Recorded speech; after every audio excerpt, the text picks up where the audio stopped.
Happy Tuesday, everybody. It's the final whistle with the All-Star panel. I'm glad to be back. Me, Matt Cadell. And you see, we got the All-Star panel at Final Whistle. Dan, how are you doing today, sir? Roll Tide, always good, brother. Roll Tide. And Dan's big brother, Chris James. Wanna be big brother. What's going on, guys? And the one and only, the man, the myth, the legend, the reason we are here. The one that pays the bill. The one that pays the bills, Justin Riley, the Bama Standard. How you doing, brother? Bama Nation, let me talk to you. Everybody's here to see the final whistle. Let's get it going tonight, folks. I'm ready. Hey, before we get started, hit that like button, hit that subscribe button. If you're watching live, get in that live chat. Show us how much you love us. We got a lot going on, and things that are going to get you fired up. As always, we are brought to you by Workspace Solutions. They are the ones who really keep the lights on for us. If your business needs a digital presence, please give them a call. Reach out to them on all forms of social media. They will get you set up. Fellas, what do we got on the docket tonight? I'm excited. I am too. We got a lot of good news to start off, but y'all want to dive into recruiting? Sounds like we got big news out of Carrollton, Georgia. All for it.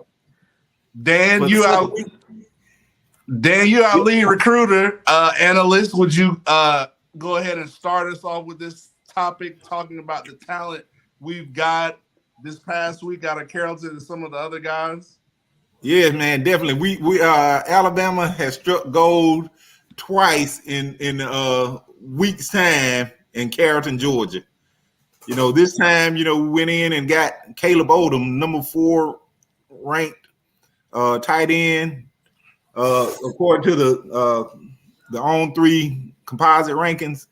And man, I can't understate it, man. This is a huge upside guy, a pure athlete.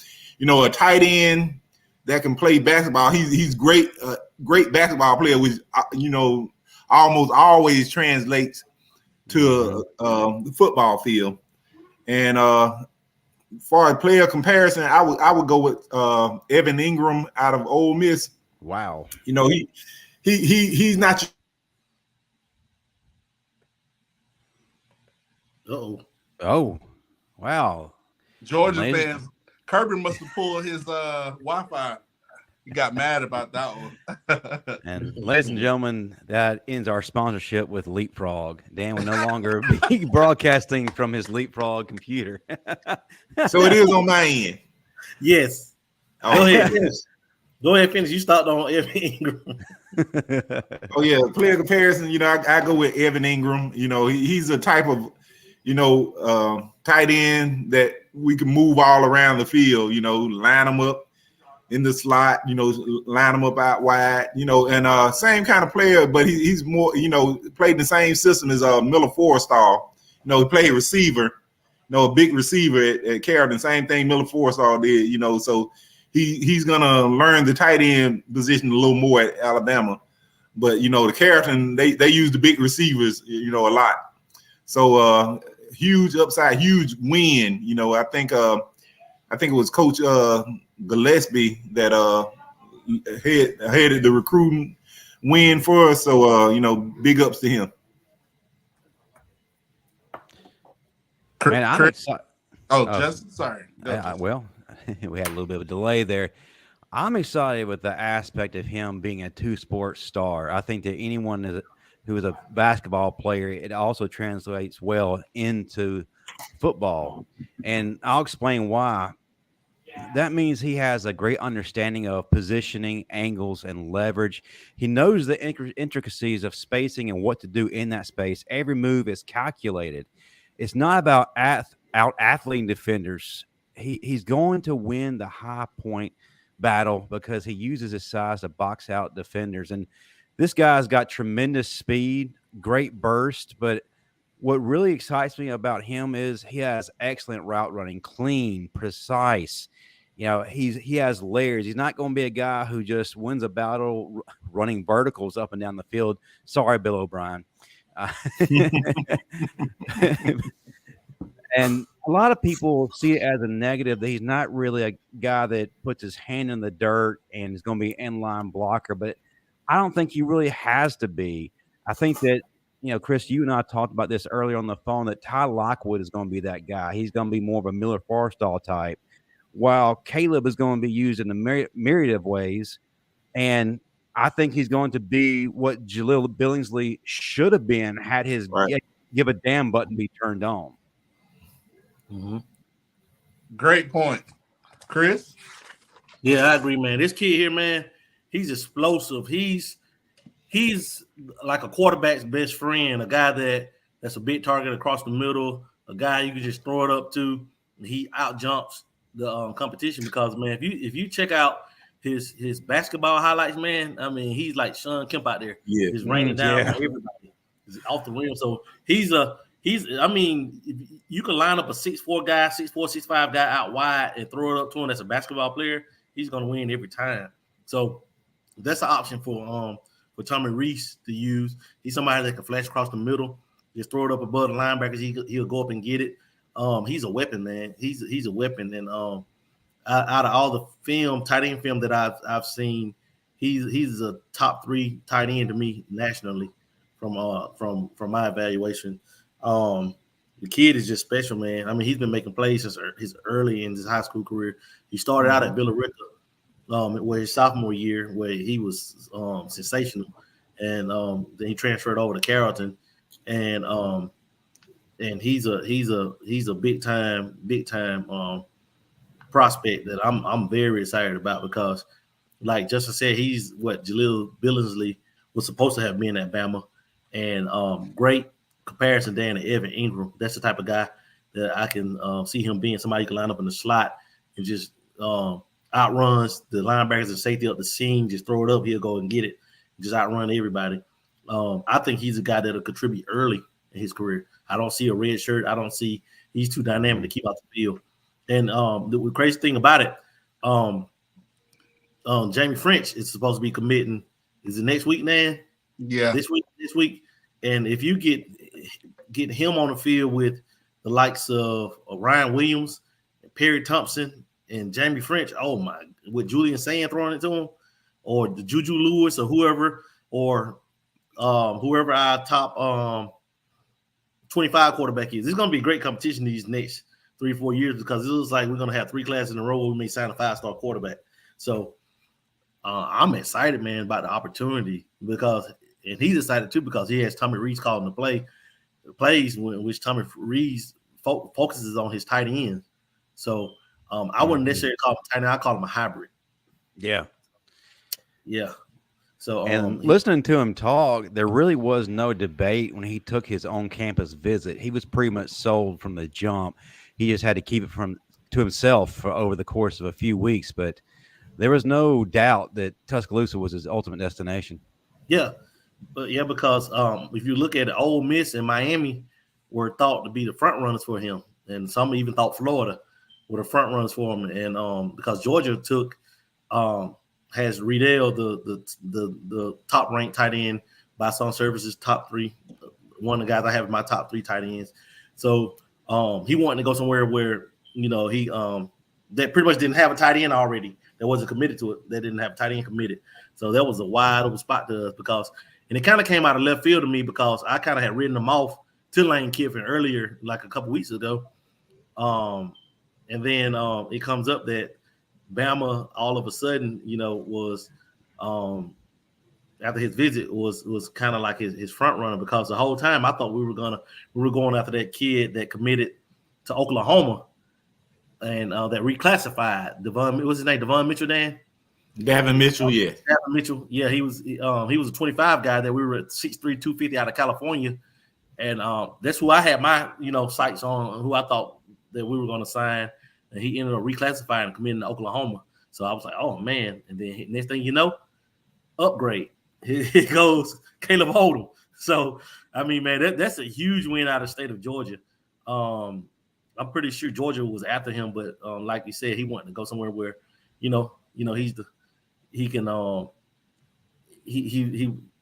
to go somewhere that didn't have a tight end, signed for the class. So that's big, man. That's like this can't be put into words on how big of a addition this is. I think that he would prove to be one of the top maybe 5 guys in this class as far as needs and impact for Bama in the 24 class. Yeah. Well, Kirby can't get a quarterback recruit to transfer to Carrollton because they already have a 5-star there. So, to try to cut off our pipeline. Yeah. Trying to cut off our Buford pipeline. Yeah. Just moved over. For me, I just love, y'all went over everything, eloquently, how great this guy is, but I'm just over here just excited how we're able to just take a shot at Kirby in Georgia and let him know we're still the kings of college football in the South. So, once again, this is like another year where we're picking up all the talent out of the state of Georgia, which I think is going to help Coach Saban in the long run. And I do want to get a question to you all, with this commit, do we get Julian Juju Lewis? I heard he's high on Bama.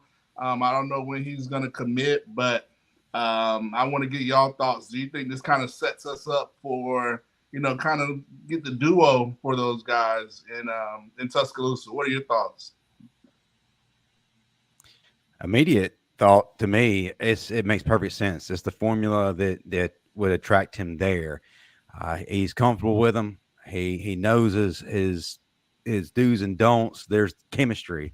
That chemistry is powerful. It's strong. Why disrupt that and go somewhere else where you're having to relearn someone else's? Just continue the upward trend and then just break that glass ceiling and then achieve what you're meant to be. Chris? I think that no. I think that it definitely helps because we have his center committed the other week, and now his top target. So, I mean, that's familiarity. Blah, blah, blah, blah. Spit it out. Familiarity. But yeah, so that couldn't hurt. It definitely helps.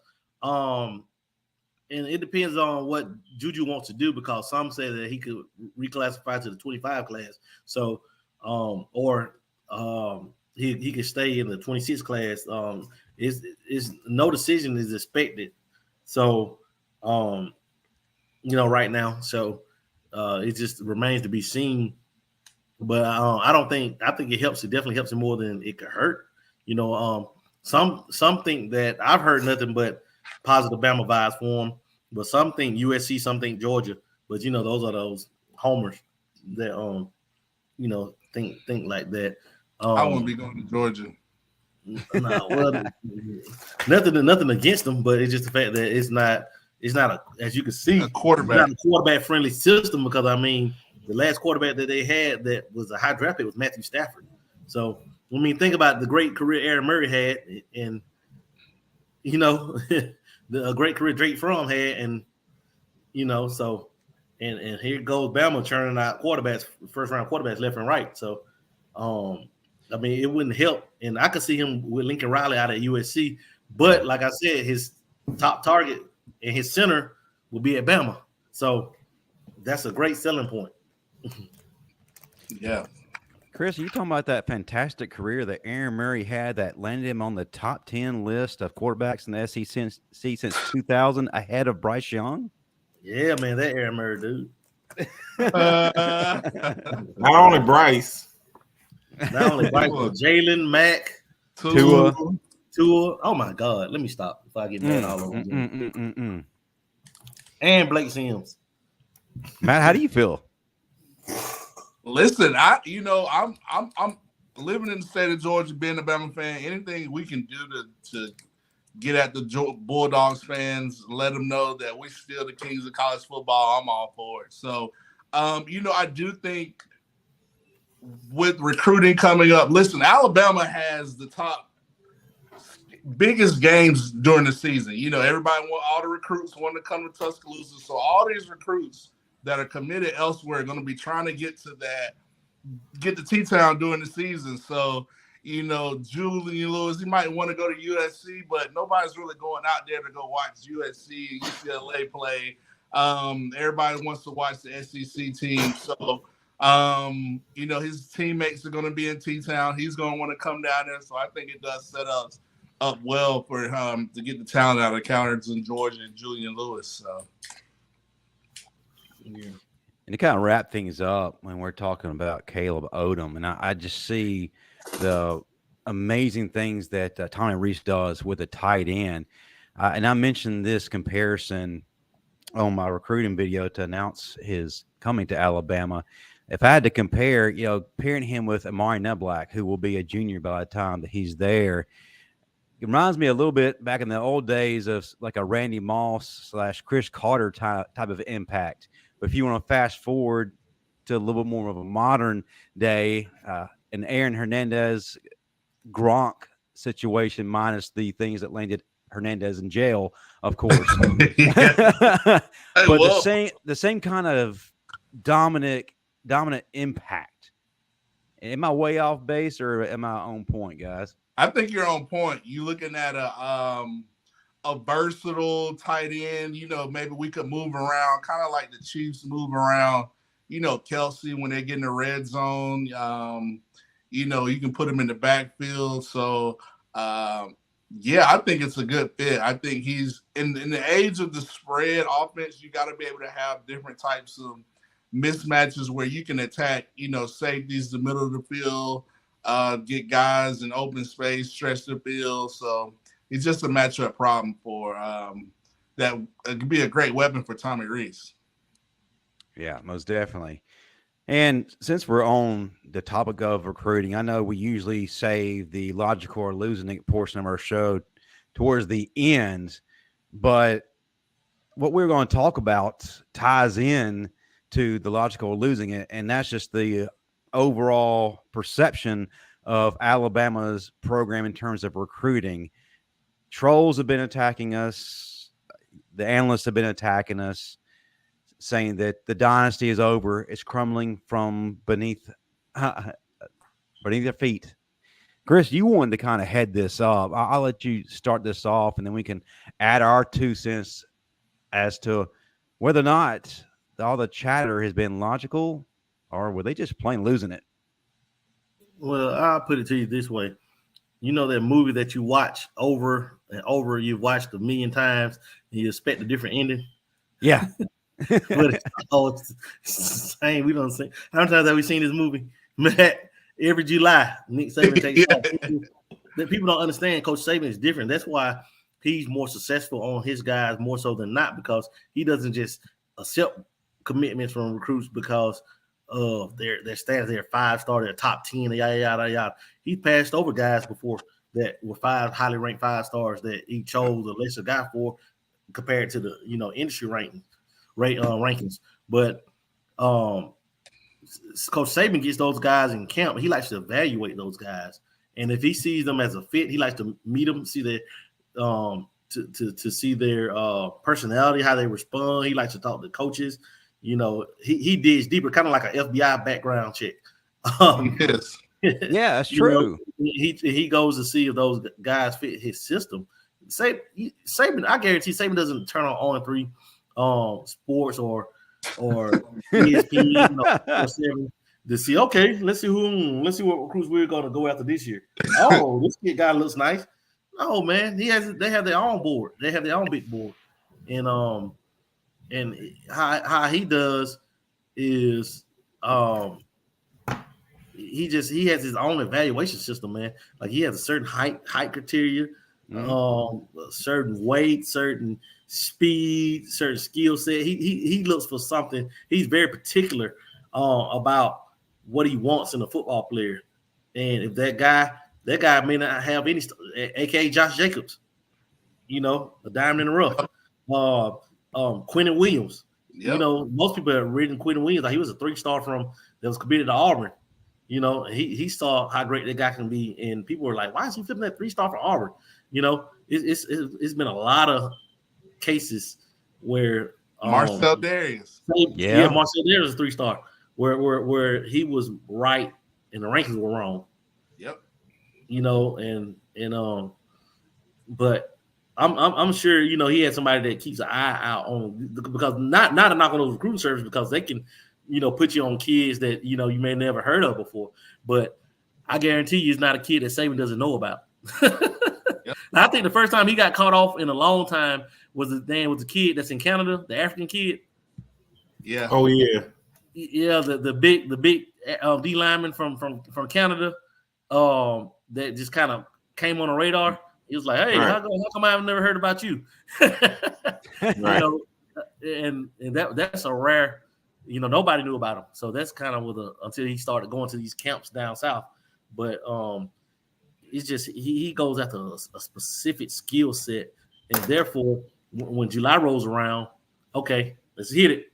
It's go time. He gets him in camp in June, evaluates him in June, evaluates him in the spring, in July. Okay, let's complete this class by December, because he'll never get caught off guard like he did the first early signing period. Yeah. He got caught off guard. You know, he didn't know how that was going to work out, and ever since then, man, he's been kicking everybody's tail in recruiting.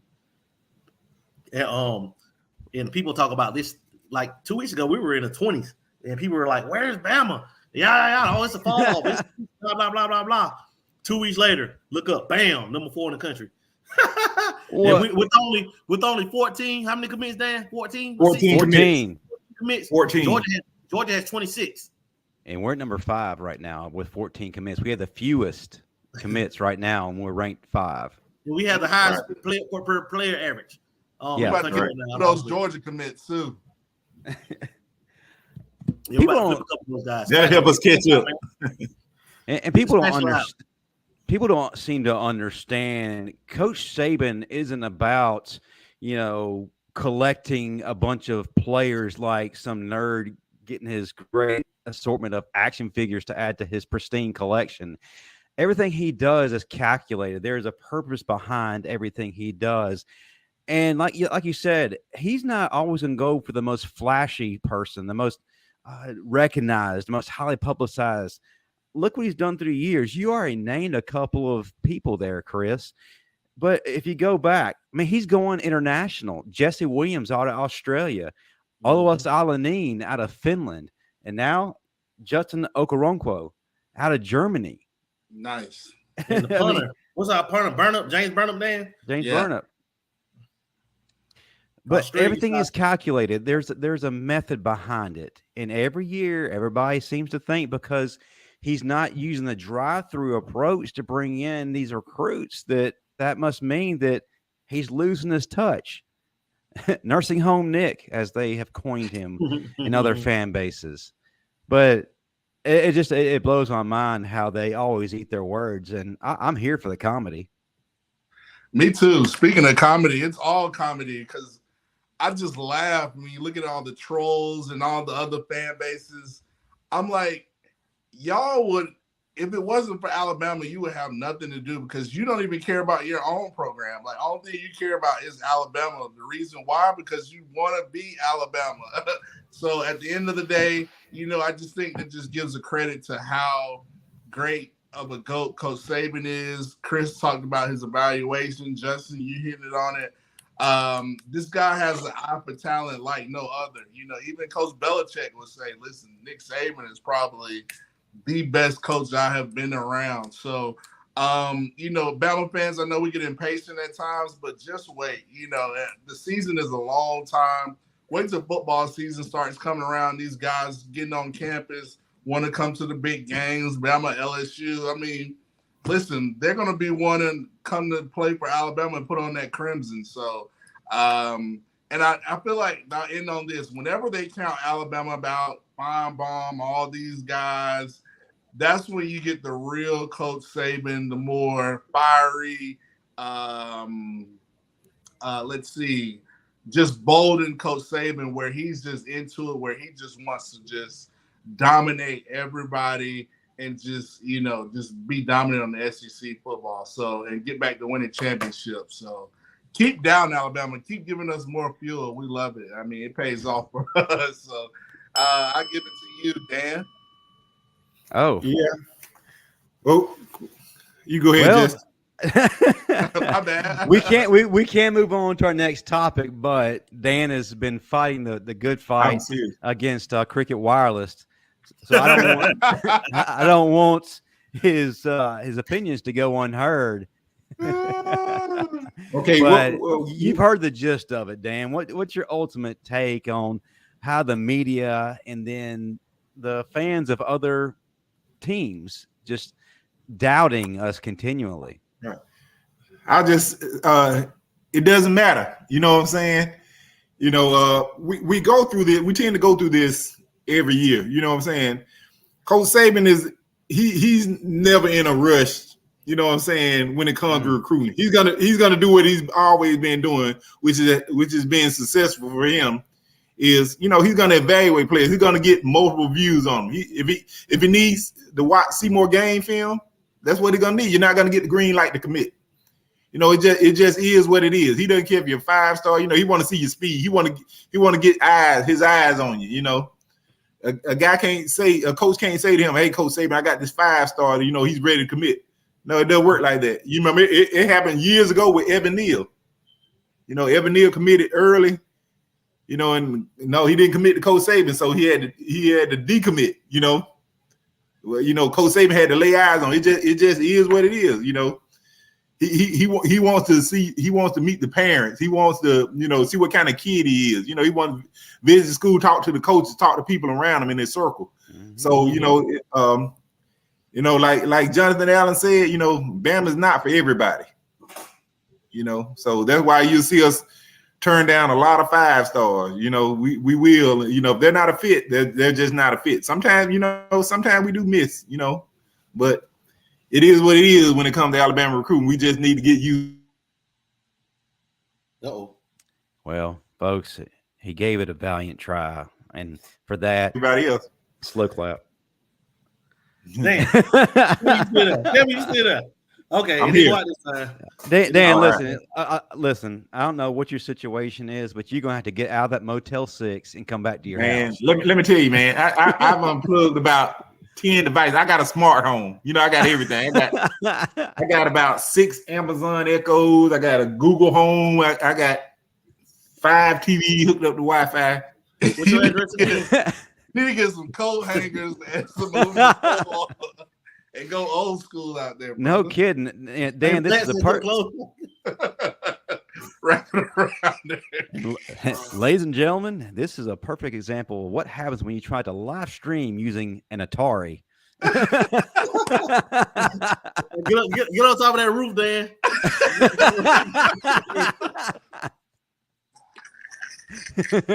Is he stuck? I think he is. He hit a warp zone, folks. Hey, Matt, hey, just play that Twilight Zone music. He hit a quantum leap. Quantum leap. He just jumped in Vietnam. Look at him.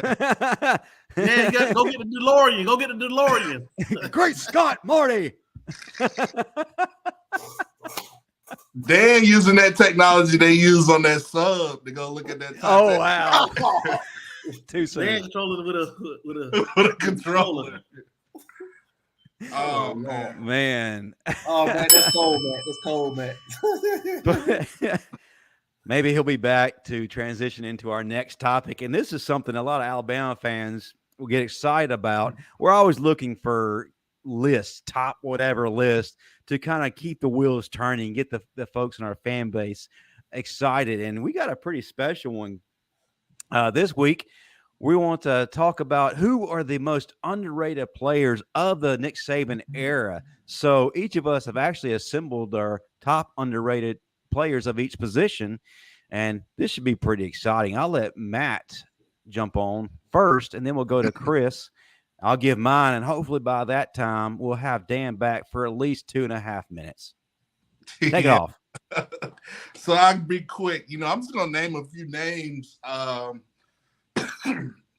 So I heard a little bit of Chris's name. So I'm gonna go with quarterback. I got 2 names. I got John Parker Wilson and Greg McElroy. I feel like Greg McElroy. Homer. does not. I gotta give JP some love. That's my guy. I know. I understand. But I feel like Greg McElroy, he gets a lot of the people don't really give him his due credit.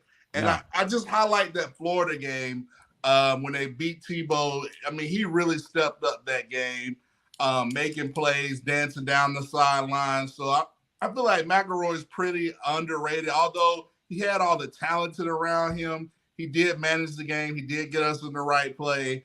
So I think McElroy, JPW, I mean, John Parker, I mean, this guy's just talented. I feel like he doesn't get enough credit for him playing the QB position.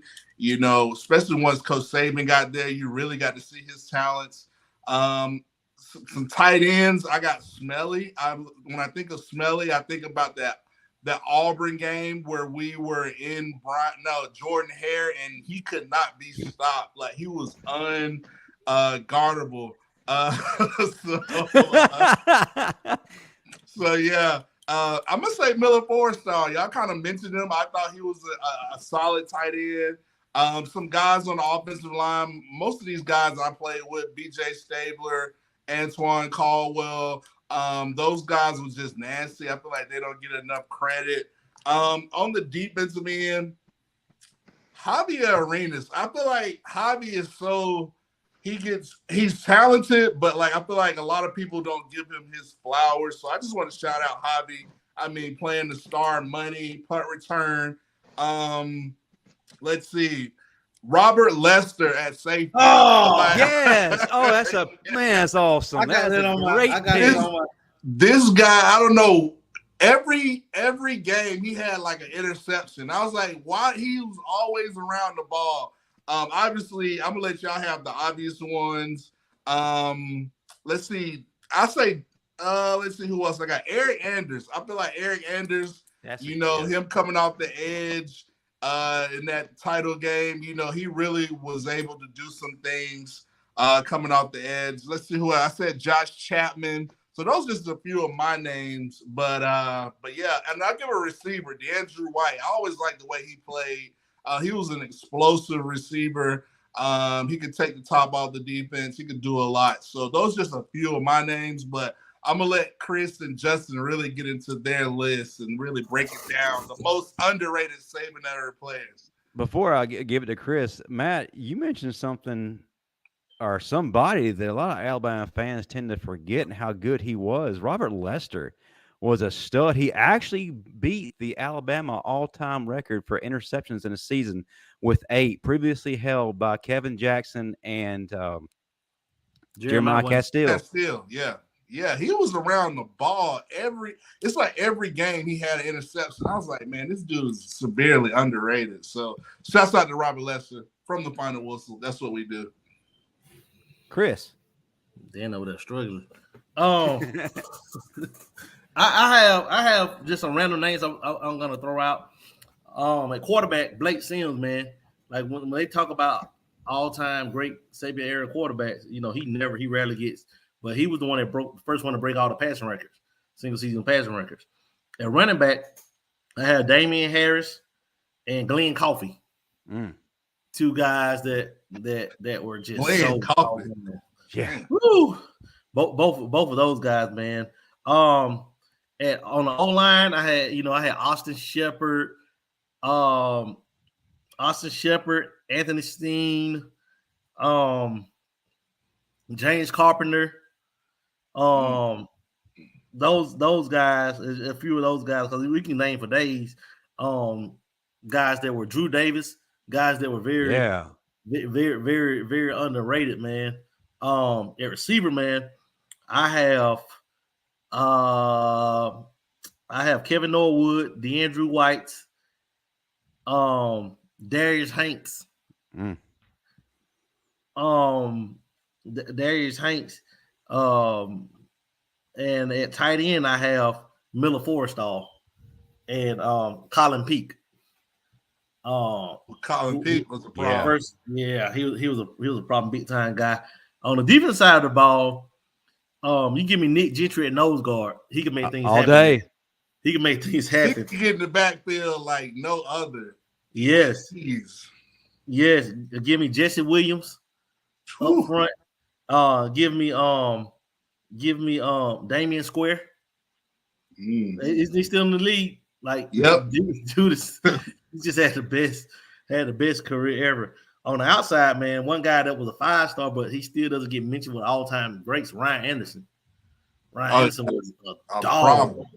Yeah. 2016, he was a freaking dog, man. Ryan Anderson. I have at linebacker, I have Sean Deion Hamilton, Nico Johnson, two guys that were severely underrated. You can also throw guys like you could throw Tanae Patrick, Dylan Lee, Jarrell Harris, guys that just did their job, man. They weren't flashy, but they did what was asked of them. The secondary, I'm going with Xavier McKinney. He's probably the best underrated safety that because Duke could either play corner. He was probably our best other than Eddie Jackson. And he's right there with Eddie as far as coverage. Yeah, Xavier was elite. He could have been an elite corner. Fact. Levi Wallace, Anthony Averett, and Rashad Johnson. Oh yeah, who was my personal favorite, my boy, because he came in with Matt. I mean, the year after Matt, he came in the year after Matt. Walk on running back, and Dude intelligent. Yes, man. Dude we used to have those drills, those special teams drills, where you had to block. If you kick off your drop back, you had to block a guy to keep him from getting. And he was whooping everybody one day. It was like, man, who is this little shit? You know, and he was. Remember that, man? I don't know if you remember that. He was whooping everybody. Everybody was like, God, who is this dude? This little. He wasn't big either. He may have been probably at the time, maybe 5'11" at the time, maybe about 180 pounds. And was whooping everybody. It was like, man, how he? And from that, he ended up getting on special teams. And then next thing you know, they moved him to safety, and the rest is history. Yep. And he's the like they made that movie about that kid from Clemson, that Disney movie about that DB from Clemson. They need to make a movie about Rashad Johnson. Yep. Hey, little known fact: former Alabama quarterback Blake Sims was in that movie. Oh yeah, he was. He was. I'm trying to remember. He was. He played a quarterback for Florida Atlantic in that movie. Sure did. He sure did. I forgot about that. Hey, and while we're on the topic of Alabama and movies, last night watched the American Underdog Story. Great film if nobody's seen it yet. Simeon Castile played Torrey Holt in that movie.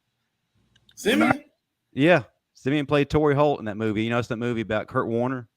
Mm-hmm. Yeah. That's a great movie. Hey, by the way, interesting story about Damian Square. He got cut by the Chargers, and then a few days later was picked up by the Bengals and ended up going to the Super Bowl. That was in the playoffs. Yeah. That's crazy. That is crazy. All right, my team, before Dan gets back in. Of course, I think the unanimous selection at quarterback, Blake Sims, goes without saying.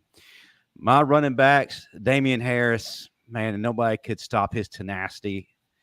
Also, Roy Upchurch. He might not have had the stats, man. That's the dude who got it done and at the biggest moments. Of course, we all know the Iron Bowl. My boy Roy, I was there. That walk-off home run touchdown. I was there. If he would have stayed like super healthy, his footwork was just a Florida running back. Roy had it. He could agility. He could do it all. Roy is the problem. He could have been our version of Reggie Bush had he been healthy. Oh yeah. Easily. Tight end. Gotta go. I'm surprised you didn't mention this, Matt. Nick Walker. Oh, Nick. Nick was O.J. Howard before O.J. Howard. Oh yeah, boss. Nick was one of Dan's favorites. Colin Peake. You already mentioned him, Chris. Problem. You could not have this list without Colin Peake, especially what he did in 2009. Oh yeah. At wide receiver, Kevin Norwood, unanimous. DeAndre Wright, unanimous. Darius Hanks. And then offensive line. Anthony Steen, we share that. Austin Shepard, we share that. Alphonse Taylor. Center, probably one of the most underrated and underappreciated guys in the Nick Saban era. William Vallejos. Whoa. Ooh. Man, I never seen the offensive line have. He wasn't the biggest, but he could move anybody with his leverage. He had great feet. Yeah. To do it all. Just mean, nasty. Over to the defensive side of the ball, big Josh Chapman, Nick Gentry, Damian Square. I mean, a guy that you guys didn't mention, kind of shocked. Quentin Dial. Yeah. I had him.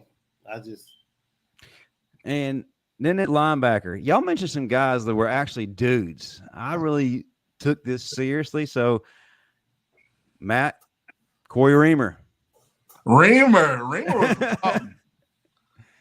He was one of the pivotal chess pieces in that 2009 national championship. He might not have been the most talented guy at linebacker, but man, he really made that defense hum. Especially when Hightower went down sometime. Yeah, he did in that. He filled in that Arkansas game. Yeah, that Arkansas game. Dylan Lee, man, that dude didn't give a damn about anything. He was just going to put his body on the line. He was a wild man. I love Dylan. Dylan was a wild man, dude. He was good. Buford High School product, by the way. Yep. Here's the name, Ed Stinson. Oh. Didn't get a lot of hype, but man, he made his presence known on big plays. Then the secondary, Levi Wallace, unanimous here. Anthony Averett, however you want to call it. Justin Woodall. Easy. Yes.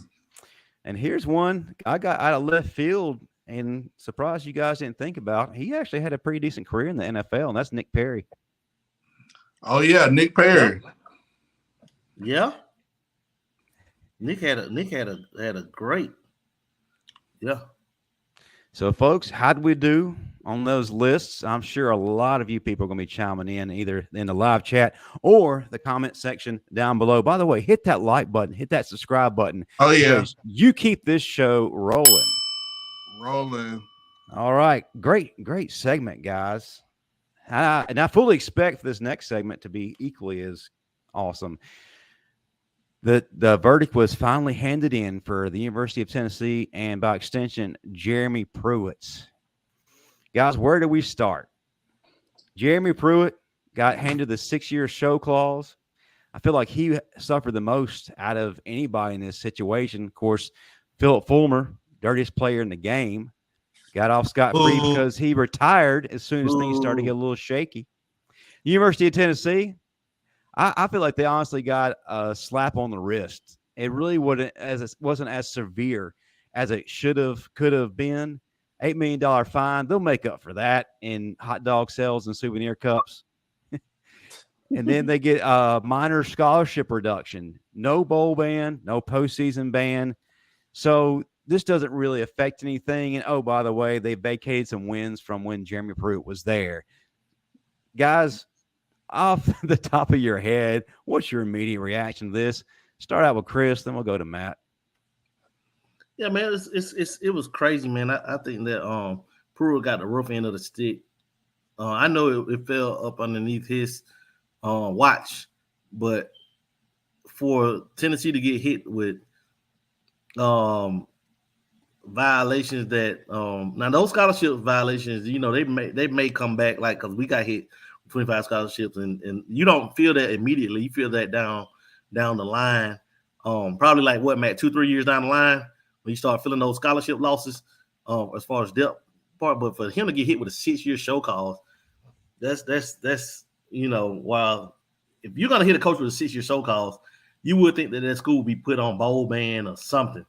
You know, It's like the punishment doesn't match the crime. Like, it's like they threw it all at Jeremy and said, okay, Tennessee, we just gonna give you this. It sounds like a lot, but it's really not, because they still get to play in a bowl. We had a bowl ban for 2 years that we couldn't go to a bowl when I was there. And the only thing that really Tennessee was, I mean, who cares about those 11 wins they had to vacate? They won 11 wins. That's one season worth of wins, but that was 2 seasons that they really didn't care about anyway, that they wanted to scratch from the record books anyway. So, I mean, the punishment just doesn't fit the crime. That's how I feel about it. And Pruitt got the crappy end of the stick. Mm-hmm. Yep. I agree. Pruitt got the crappy end of the stick. Tennessee lucked out once again. The NCAA handing out slaps on the wrist. Because if it was vice versa, if it was Alabama in that situation, it would have been D-Day. They would have tried to straight D-Day. They would have tried to give Alabama so many severe penalties, all that good stuff. But that just shows you what separates Alabama from other programs, like I alluded to earlier. So it is what it is. I wish Coach Pruitt can appeal or, whatever. I mean, it is what it is. But the only reason he got that 6-year show call is because Tennessee worried about him coming to Alabama to be the D coordinator. So a lot of that stuff was just politicking, trying to prepare. Tennessee's got momentum right now. And so they're just trying to make sure they kind of keep their streak with Alabama rolling, which won't happen. So that's my 2 cents. Well, on the other side of the coin, that aside, where does Jeremy Pruitt go from here? Where does Jeremy Pruitt go from here in terms of Alabama? That's the question on a lot of fans' minds at this point. So what does this ultimately mean? Does he come back? Does Alabama still pursue him? What are you thinking about? Me personally, I'll start things off.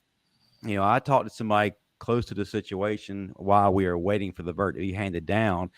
And what I was told, Jeremy was promised a job if he wanted it. And that could have been in any position.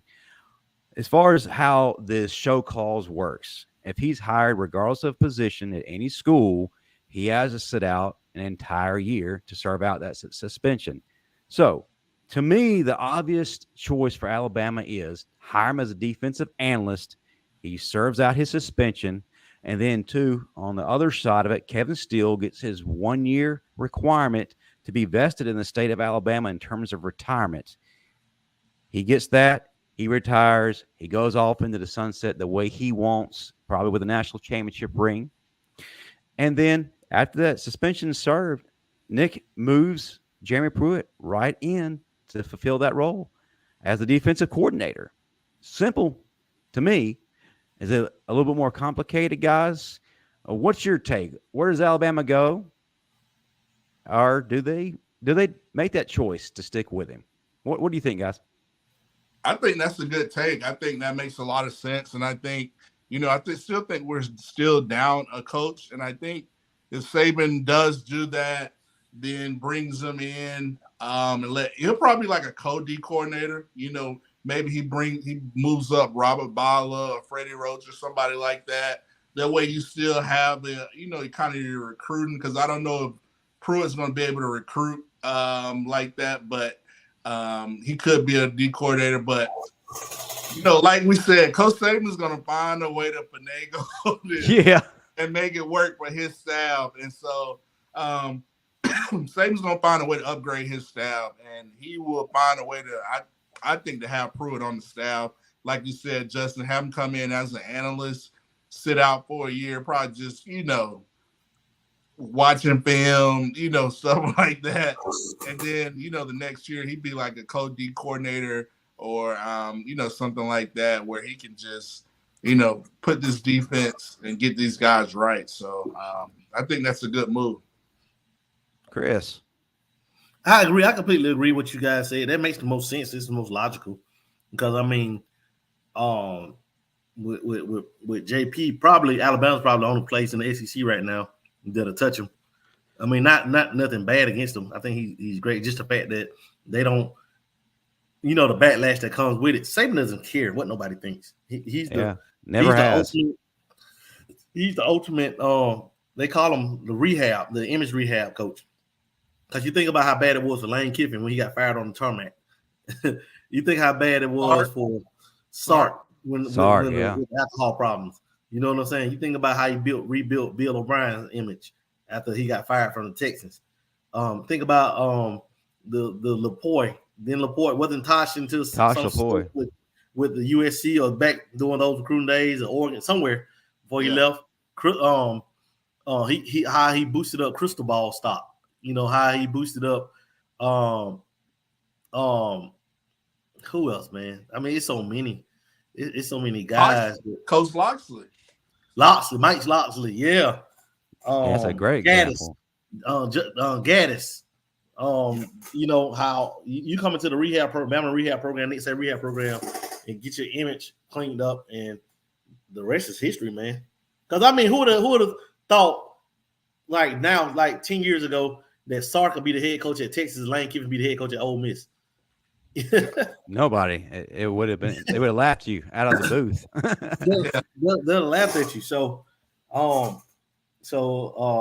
he's I see him coming to Bama, going on the radar for a year because it's already been 2 years. So just get hired, come on as an analyst, and just slide in. Because I don't think while you're under show calls, I don't think you can recruit on or off campus. You can't. You can't. So I mean, it wasn't like Bill O'Brien was recruiting. Bill O'Brien wasn't recruiting.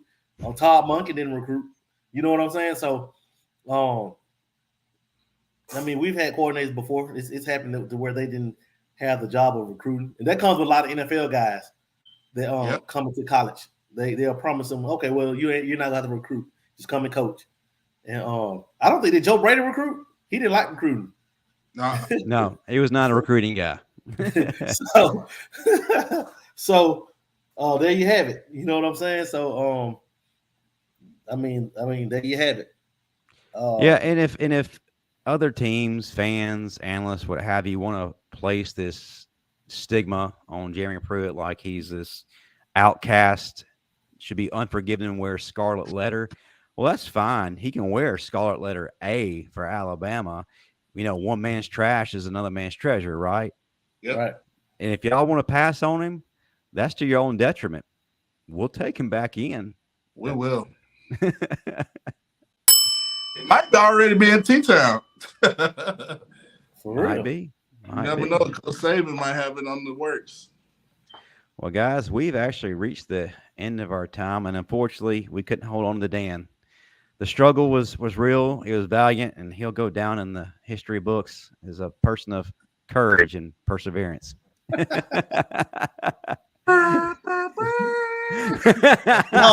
what it is, he just don't want to shake that Laffy Taffy. No, that's what it is, folks. So I don't know. Come on in, Dan, so you can shake the Laffy Taffy. So I don't know if that was a blessing or a curse that he couldn't be on. Definitely a blessing to our eyes. He got the mini size Laffy Taffy. Laffy Taffy mini. Long and skinny.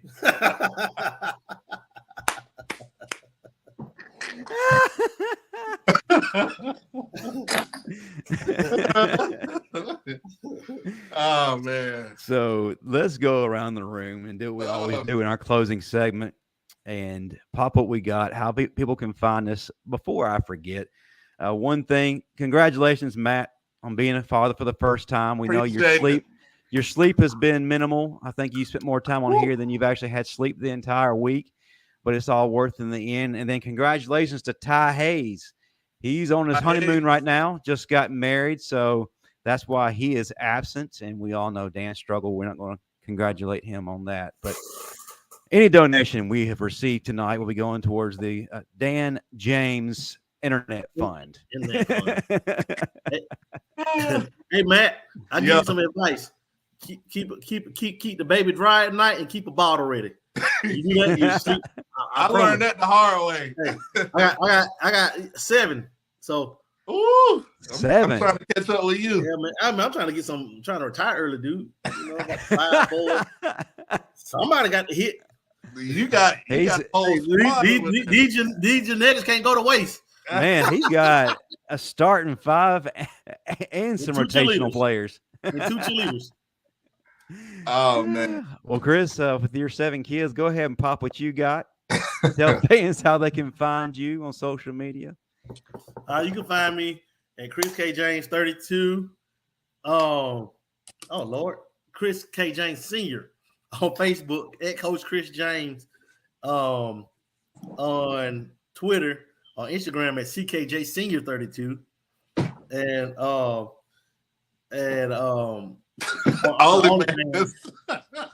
get it while you can. Get yours before I get mine.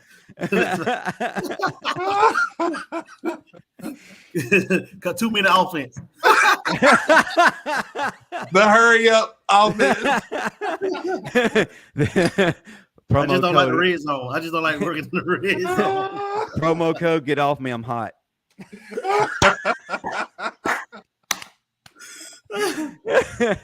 And folks, don't worry. I know that Matt's a dad now. His OnlyFans handle has changed. It's called Poppin' Bottles 11. I love it when you call me Big Papa. Hey, warming up bottles 11. Pampers for Life is my OnlyFans right now. Sponsored by Pampers and Huggies. But yeah, it's all about the final, Will. So I mean, I got football university just kind of on the. I had to be here. I'm just saying. I had to be here for the final whistle, man. I miss you guys. Y'all did such a great job last week, and so, my OnlyFans is up and running 24/7. Sleepless nights. Promo code Smash Route. Get your hands off me. I gotta go to work in the morning. And don't forget his burner account, Bang 8. I was gonna say something, but I don't want us to get us flagged by YouTube. Yeah, I know. YouTube has been on us here as of late. So good point, Matt. And I'll remind folks, tomorrow, SEC Media Days, Alabama will be on the podium. So keep Wednesday, tuned right? in. Yep. Wednesday. Yes, that is tomorrow, sir. Tune in to what we had to say about the message Alabama brings. I think we probably already have hit that pretty well, but there may be some surprises. So excited to see what happens. And man, guys, we're under 50 days until kickoff. How excited are you? But that'll do it for all of us here at the Final Whistle. Be back next week. Watch us do our thing. Thank you to everybody in the chat.